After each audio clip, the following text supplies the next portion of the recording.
आदाब, मुंसिफ टीवी में आपका इस्तकबाल है। आप देख रहे हैं जय महाराष्ट्र। पहले हेडलाइंस।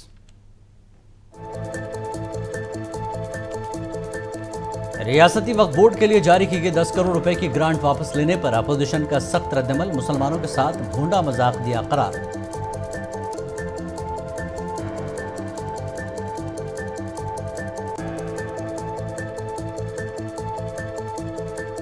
निगरान वज़ीर आला एकनाथ शिंदे की मुंबई वापसी। वज़ीर आला ओहदे पर बीजेपी आला कमान का फैसला तस्लीम करने की दोहराई बात।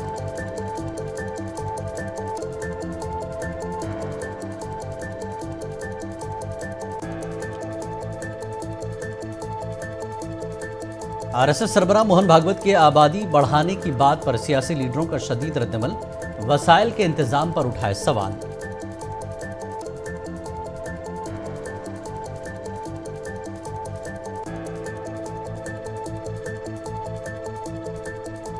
शिवसेना यूबीटी लीडर वरुण सरदेसाई ने इंतखाबी नतायज पर किया शुबहात का इजहार। इलेक्शन कमीशन के आदाद-ओ-शुमार के जरिए हक़ायक़ रखे सामने।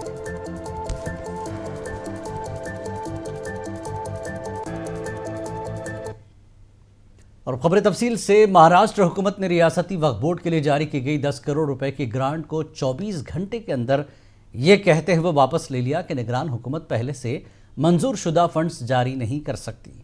रियासती हुकूमत के महकमे अक़लियती तरक्की ने जुमेरात को माली साल 2024-25 के लिए रियासती वक्फ बोर्ड को 10 करोड़ रुपए मुख्तस करने की तजवीज़ जारी की। इस फंड्स का मकसद बोर्ड के इंफ्रास्ट्रक्चर और इंतज़ाम को बढ़ाना था। ये मुख्तस वक्फ बोर्ड के लिए 20 करोड़ रुपए के वसी तर बजट का हिस्सा था, जिससे 2 करोड़ रुपए जून के अवाइल में तकसीम किए गए थे और 23 अगस्त को महकमे को लिखे गए ख़त के जरिए इजाफी 10 करोड़ रुपए मांगे गए थे। इस खत की बुनियाद पर जुमेरात को 10 करोड़ रुपए जारी किए गए। महाराष्ट्र हुकूमत की जानिब से वक्फ बोर्ड के लिए 10 करोड़ रुपए का फंड देने की कागजी कार्रवाई करने के बाद इसे वापस ले लिया गया है। हुकूमत के इस रवैये पर अक़लियती उमूर के साबिक़ वज़ीर व मुमरा कलवा के रुकने असम्बली जितेंद्र औहाड़ और समाजवादी पार्टी के रुकने असम्बली रईस शेख ने शदीद तनकीद की। जितेंद्र औहाड़ ने कहा कि फ़ंड वापस लेना ऐसा ही है जैसे किसी बच्चे को पहले चॉकलेट दिखाई गई और उसके बाद उससे वापस ले ली गई। ये मुसलमानों के साथ एक भोंडा मजाक है। उसी तरह रईस शेख ने हुकूमत से पूछा कि जब वक्फ बोर्ड के लिए ज़िमनी बजट में 20 करोड़ रुपए मंजूर दी गई थी और इसमें से 10 करोड़ रुपए दिया जा रहा है तो इसे वापस क्यों लिया जा रहा है। महाराष्ट्र बीजेपी ने ऐलान किया कि नई हुकूमत 5 दिसंबर को तश्कील दी जाएगी और मुंबई के आज़ाद मैदान में हलफ बर्दारी तकरीब मुनक्किद होगी, लेकिन अभी तक वज़ीर आला के नाम का ऐलान नहीं हुआ। हालांकि एकनाथ शिंदे ने वाज़ेह कर दिया कि उनकी पार्टी वज़ीर आज़म नरेंद्र मोदी और मरकज़ी वज़ीर दाखिला अमित शाह के फैसले की हिमायत करेगी। ताहम अभी तक वज़ीर आला के ओहदे के लिए किसी भी नाम पर मुहर नहीं लगी है। इसी दौरान एकनाथ शिंदे अपने आबाई गांव सतारा से मुंबई वापस आ गए हैं। शिंदे ने अपनी एक हालिया प्रेस कॉन्फ्रेंस में अपनी हुकूमत की हुसूलियाबियों का तस्करा किया। उन्होंने कहा कि जिस तरह की कामयाबी महायूती हुकूमत ने हासिल की है, माजी में किसी को हासिल नहीं हुई। शिवसेना शिंदे ग्रुप के लीडर संजय सरशात का कहना है कि एकनाथ शिंदे ने प्रेस कॉन्फ्रेंस में कहा कि वो हुकूमत की तश्कील में कोई रुकावट नहीं बनेंगे, लेकिन उनके खिलाफ इल्ज़ामात लगाना मुनासिब नहीं है।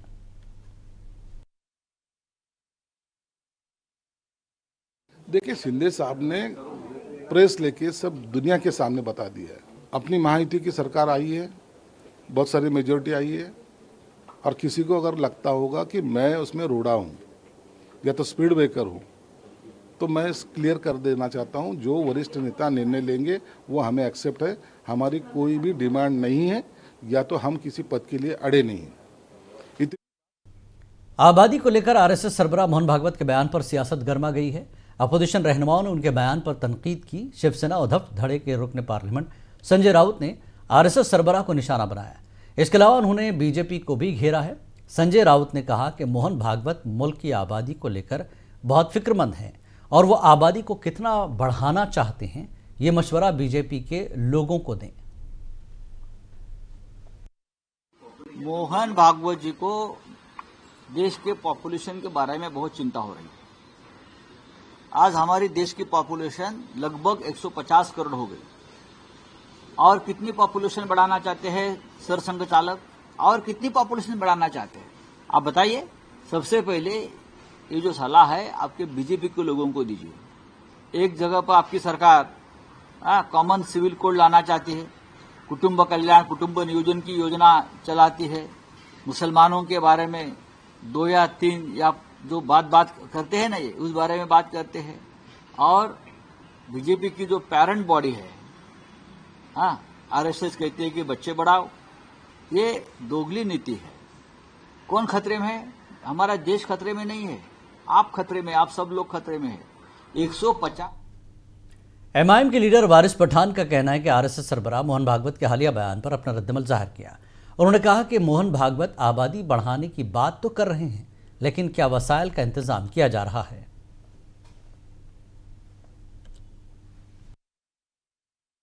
देखिए, मोहन भागवत ने कुछ दिन पहले कहा कि क्या जरूरत है मस्जिदों को खुद के मंदिर ढूंढने की, मगर उनके लोग कहां सुन रहे। सर्वे के सर्वे करते जा रहे हैं, हर मस्जिद के अंदर जाके मंदिर ढूंढने की कोशिश की जा रही है। और अब क्या कहा, कम से कम 3 बच्चे पैदा करो। अरे भाई, हम तो पहले बोल रहे थे कि टीएफआर जो रेट है वो कम होता जा रहा है, खास तौर से मुसलमानों का, सबका कम हो रहा है, मगर मान नहीं रहते। मुसलमान ज्यादा बच्चे पैदा कर रहा है, यहां तक के बोल दिया था मोदी जी ने भी कि मंगलसूत्र छीन लिए जाएंगे। अब क्या हुआ? अब आप बोल रहे हो कि कम से कम 3 बच्चे पैदा करो। मोहन भागवत जी, सबसे पहले बताओ, आप ये बच्चों के लिए स्कूल का कोई इंतजाम है? एजुकेशन इतना हाई हो गया है। शिवसेना यूबीटी लीडर वरुण सरदेसाई ने इंतखाबी नताज पर शुबहात का इजहार करते हुए आज मीडिया के सामने एक प्रेजेंटेशन दिया। उन्होंने कहा कि पोस्टल बैलेट और ईवीएम में काफी फर्क पाया गया। उन्होंने कहा कि इलेक्शन कमीशन के आदाद शुमार के हवाले से ही उन्होंने अपनी बात पेश की है।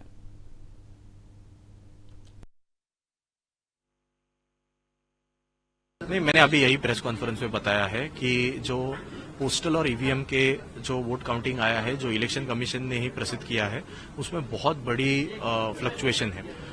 पोस्टल बैलेट्स की जो वोटिंग हुई है उसमें 143 सीट्स पर महाविकास आघाड़ी आगे है और महायुति 140 सीट्स पर है। और वही फ्लक्चुएशन जब ईवीएम पर आते हैं तो हम केवल 46 सीट जीते हैं। 288 सीट्स का अगर आप एनालिसिस करें, जो मैंने प्रेजेंटेशन में बताया, हर एक बार महाविकास आघाड़ी ये पोस्टल टू ईवीएम का जब ट्रांसलेशन होता था तब 15-20% से हम पीछे जाते हैं और महायुति आगे जाती है। तो ये कैसे हुआ? ये एक मतदाता और एक नागरिक होने के नाते मेरे दिल में सवाल है, जो मैंने पूछा है। जो आंकड़े मैंने लिए हैं वो सारे इलेक्शन आयोग के वेबसाइट से लिए हैं, चुनाव आयोग के वेबसाइट पे ये उपलब्ध है, कोई भी जाके ये देख सकता है। ये वही सवाल है कि इतना बड़ा फ्लक्चुएशन कैसे हुआ। लोकसभा के भी शिवसेना लीडर शायना एनसी ने ईवीएम में छेड़छाड़ के अपोजिशन के इल्जामात पर अपना रद्दमल जाहिर किया है। उन्होंने कहा कि महाराष्ट्र की आवाम ने अपना फैसला सुना दिया है और ईवीएम पर अब बात नहीं होनी चाहिए। जो लोग ईवीएम टैंपरिंग की बात करते हैं उनको ये तक पता नहीं कि टेक्निकल एक्सपर्ट्स कमेटी है, जहां एक सोर्स कोड होता है जो ऑडिटेड है इंडिपेंडेंट एक्सपर्ट्स से। हर इलेक्शन के पहले एक मॉक पोल होता है जहां 1000 वोट्स कंडक्ट होते हैं। एक पॉलिटिकल पार्टी वहां जाके वेरीफाई कर सकते हैं वोटिंग पैटर्न और देख सकते हैं इसकी accuracy. It is impossible to pre program or favour anyone. और जो लोग इनसाइडर टैंपरिंग की बात करते हैं उनको ये तक पता नहीं कि ईवीएम्स जब स्टोर किए जाते हैं तो वो स्ट्रांग रूम में 24/7 सीसीटीवी सर्वेलेंस। मरकजी वजीर रामदास अठावले ने पार्लियामेंट की कार्रवाई ठीक से न चलने पर अपोजिशन को जिम्मेदार ठहराया। अठावले ने कहा कि अपोजिशन को चाहिए कि बातचीत करते हुए मसाइल हल करें। अठावले ने मजीद कहा कि अपोजिशन अरकान जानबूझकर ऐसा कर रहे हैं। मुझे लगता है कि विरोधी दलों का ये एटीट्यूड ठीक नहीं है। मतलब जिस तरह रोज हंगामा करना और काम को रोकना, ये लोकतंत्र के खिलाफ इन लोगों का खिलवाड़ है। और मुझे लगता है कि जो विषय उनके हैं वो सरकार के साथ बातचीत कर सकते हैं, उसमें जो मार्ग निकाला जा सकता है। जो ऑनरेबल स्पीकर है या चेयरमैन साहब है उनके साथ बातचीत हो सकती है। दोनों सदनों का कामकाज रोकना ये ठीक बात नहीं है। और विरोधी दलों ने मतलब जिस तरह उनके दिल में बहुत बड़ा गुस्सा है कि नरेंद्र मोदी जी तीसरी बार प्रधानमंत्री बन गए हैं और जानबूझकर इसी तरह की मतलब बयानबाजी करना, वेल में आना और कामकाज रोकना, ये लोकतंत्र को बहुत बड़ा धोखा है। मुझे लगता है पार्लियामेंट की कार्रवाई के बार बार इल्तवा पर शिवसेना यूबीटी एमपी प्रियंका चतुर्वेदी का कहना है कि अपोजिशन के तौर पर हम मुल्क के तमाम मसाइल पर बहस चाहते हैं। उन्होंने कहा कि जैसे ही हम अडानी का नाम लेते हैं ऐवान को मुलतवी कर दिया जाता है। मरकजी हुकूमत कब तक अडानी की हिफाजत करेगी? अमरीकी अदालत ने इन पर फर्द जुर्म आयद की है। अपोजिशन पार्टियां संभल, मणिपुर और दीगर मौज़ूआत पर बहस चाहती हैं। देखिए, हम विपक्ष से हैं, हम चाहते हैं कि देश के सारे मुद्दों पे चर्चा हो, पर हंगामा होने से पहले हंगामा तो छोड़िए, बस अडानी का नाम लेते हैं और वो हाउस अडजर्न हो रहा है, तो कितनी समय तक आप लोग उनका बचाव करते रहेंगे? यूएस कोर्ट्स ने उनको इंडाइट किया है, देश की जो प्रतिष्ठा है, प्रतिष्ठा का सवाल है, और ईडी, सीबीआई, इनकम टैक्स, इन सब एजेंसीज का जो दुरुपयोग हो रहा है, सेबी को बताया भी नहीं जा रहा है कि उनके ऊपर यूएस कोर्ट्स में डिस्कशन इन्वेस्टिगेशन चल रहा है, तो ये सब चर्चा का विषय है, जनता से जुड़ा हुआ विषय है। तो क्योंकि सरकार इस पर चर्चा नहीं होने देना चाह रही है, संभल पे नहीं होने देना चाह रही है, मणिपुर पे नहीं होने देना चाह रही है, इसलिए बार बार स्थगित कर रही है। जनता के मुद्दे हैं, जनता का बात रखने का हमें मौका दिया गया है, हमें बोलने का मौका दिया जाए, यही इनसे। एनसीपी एससीपी के लीडर रोहित पवार का कहना है कि उनकी पार्टी बेरोजगार नौजवान, किसान, मजदूर और मुतवस्सित तबके के मसाइल हल करने के लिए अपनी जद्दोजहद जारी रखेगी। उन्होंने कहा कि आवाम की आवाज़ को दबाया जा रहा है, लेकिन हम ऐसा होने नहीं देंगे। बेरोजगार युवांच्या वतीने, शेतकरी, कष्टकरी आणि मध्यमवर्गीयांच्या वतीने आम्ही येत्या काळामध्ये 100% लोकांच्या बाजूने लढत राहू, एवढंच या ठिकाणी सांगतो। तुमचे जर प्रश्न असतील ते घेण्यासाठी मी तयार आहे, असं आपण त्या बैठकीमध्ये जेव्हा चर्चा चालू होती कोणाला संधी द्यायची, आदरणीय पवार साहेब तिथं होते, त्या उपस्थितीमध्ये मीच विनंती केली की रोहित पाटलांना मुख्य प्रतिरोध म्हणून तिथं संधी द्यावी, जानकर भाऊंना सुद्धा संधी द्यावी, आणि आव्हाड साहेब एक सिनियर नेते आहेत, आव्हाड साहेब असतील, जयंत पाटील साहेब असतील, हे सिनियर नेते असतील, त्याच्यामध्येच कोणाला तरी एखाद्याला तिथं गट नेता म्हणून संधी द्यावी असा प्रस्ताव मी स्वतः त्या बैठकीमध्ये लावला होता। त्यामुळे माझ्यावर अन्याय झालं असं बोललं आणि चर्चा होणं हे चुकीचं आहे असं मला वाटतं। येत्या काळामध्ये संविधानिक पद जे सरकारमध्ये असतं, ज्या काही कमिटी त्या विरोधी पक्षाला तिथे दिल्या जातात। शिवसेना के एमपी मिलिंद ओरा कहते हैं कि आइंदा चंद दिनों में महाराष्ट्र में महायुति की हुकूमत बन जाएगी। तमाम इत्तेहादी मजबूत हुकूमत बनाने के लिए मिलकर काम करेंगे और रियासत को तरक्की की राह पर गामजन करेंगे।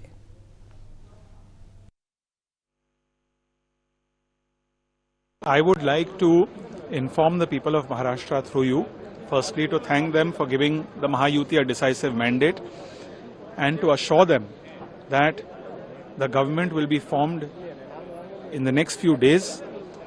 There is just some fine-tuning between all allies. All allies will work together, form a strong government, a stable government, and ensure that Mumbai and Maharashtra go forward. Look, I would say this. I would say Shinde Sahab, from what I've seen, believes in coalition dharma. He will uphold coalition dharma, and we will work together with all allies. The aim is to deliver justice to the people of Maharashtra, not to do politics for a seat. All these media rumors nobody wants to comment on. Nobody will comment and respond to these things. Akola के Balapur assembly हल्के से नवमुंतखब रुकन assembly Nitin Deshmukh के एजाज़ में एक इस्तकबालिया तकरीब का इनेकाद किया गया, जिसमें बड़ी तादाद में मकामी लोगों ने शिरकत की। नितिन देशमुख ने एक बार फिर इस असेंबली हल्के के लोगों को यकीन दिलाया कि वह आइंदा 5 सालों में तरक्याती कामों को अंजाम देने की कोशिश करेंगे। नितिन देशमुख उन्हें वोट देने पर मुसलमानों का भी शुक्रिया अदा किया। मैं वोटों की राजनीति नहीं करूंगा, मैं काम की राजनीति करूंगा, ये गरीब लोगों को न्याय दिलाने का काम करूंगा। क्योंकि किसी के एक दिन एक मेरे को बाई मिली, औरत मिली, रास्ते से जाते जाते रोई कि मैंने 50,000 रुपए बैंक में डाले थे, मेरे पैसे 50,000 रुपए दे रहा हूं। ये भाई या अभी रो रहे हैं, उनके बैंक में पैसे हैं। ये किसी का पैसा नहीं डुबाना। मैं ये 5 साल में अभी तक तो मैंने किसी पैसा 1 रुपया डुबाया नहीं, किससे लिया नहीं, लेकिन ये 5 साल में एक का किसी का पैसा नहीं खाऊंगा। मैं आपको शब्द देता हूँ, किसी का खाऊंगा नहीं, ना किसी।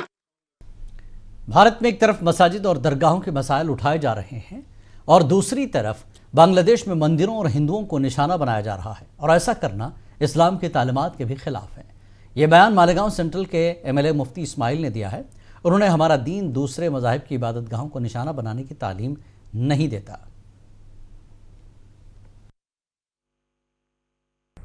देखो, हम लोग मुसलमान हैं और हमारा मज़हब इस्लाम मुकम्मल दीन है। क़यामत तक जिस तरह के हालात पेश आते रहेंगे, उन हालात के तई हमें मुकम्मल रहनुमाई और गाइडलाइन दी गई है।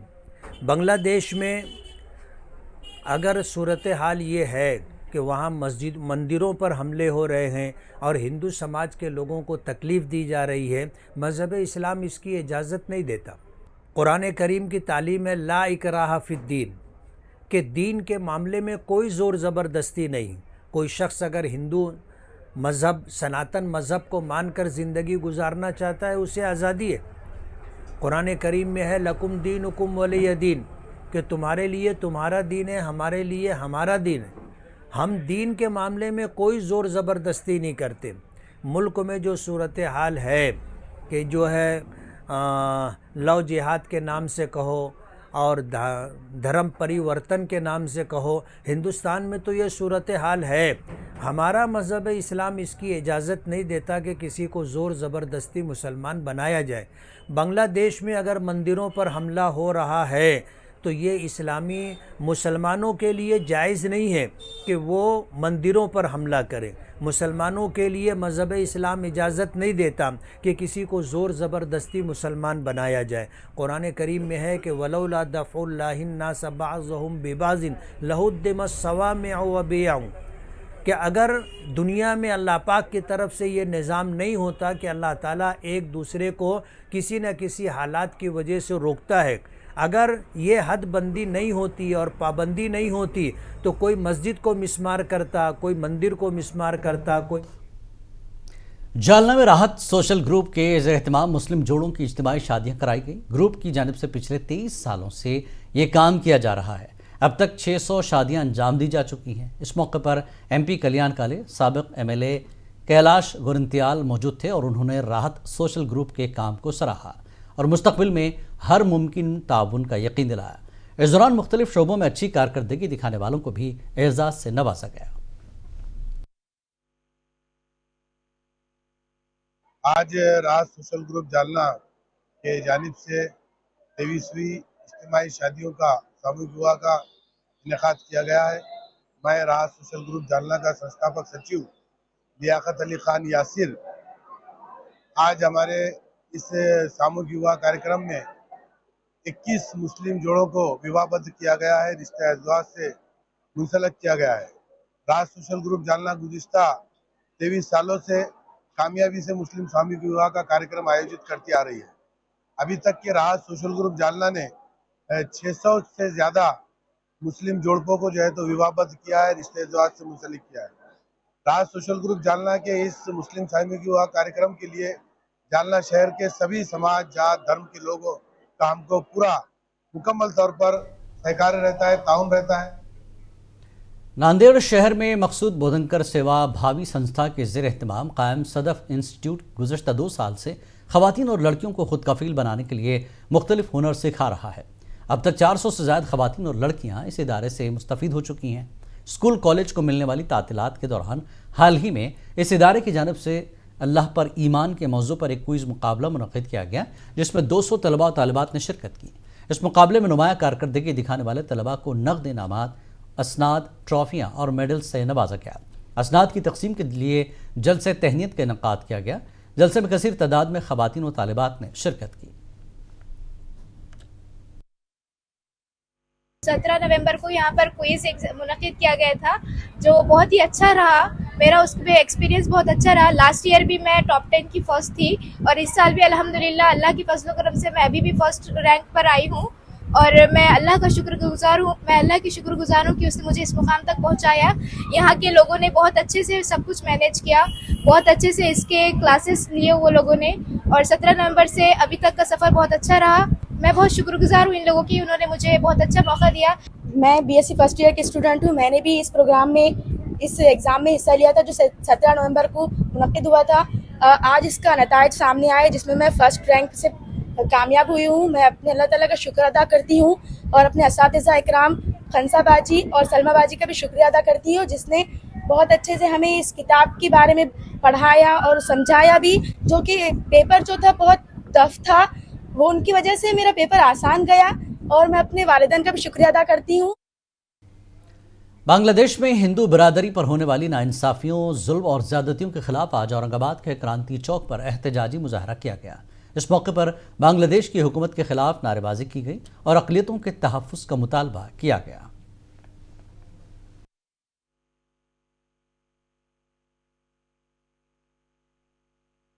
बांग्लादेश में जिस प्रकार हिंदुओं पे हल्ले हो रहे हैं, अटैक हो रहा है, पिछले 2-3 महीने में लगभग 2000 लोगों पे 2000 अटैक हुए हैं, 69 मंदिरों पे अटैक हुए हैं। और इस ऐसे वो समय में इस्कॉन जैसी संगठन जो मानवतावादी पहचानी जाती है, उनके लोगों पे भी हल्ले हो रहे हैं। इसके खिलाफ शिवसेना ने हिंदुओं का, बांग्लादेश में हिंदुओं के संरक्षण के बारे में केंद्र सरकार ने सख्त से सख्त कदम उठाना चाहिए।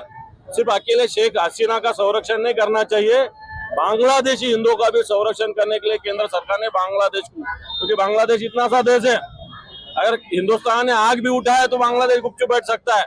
बांग्लादेश का पूरा व्यापार हिंदुस्तान पे है। मैं चेतावनी दूंगा कि बांग्लादेश ने हिंदुओं पे हल्ले, अगर अटैक बंद नहीं हुआ तो हिंदुस्तानी जनता बांग्लादेशी जो माल है, व्यापार यहाँ है, उस पर बहिष्कार डालेगी। अमरावती शहर के बेलोरा गांव के नज़दीक एक नाले में इंसानी ढांचा मिलने के बाद हलचल मच गई। इस इंसानी ढांचे की शनाख्त नहीं हो सकी है। पुलिस ने जायवक़ुअ का मुआयना किया और पंचनामा किया। इसके बाद करीबी इलाके के लोगों से पूछगछ की गई। पुलिस मजीद जांच में मसरूफ है।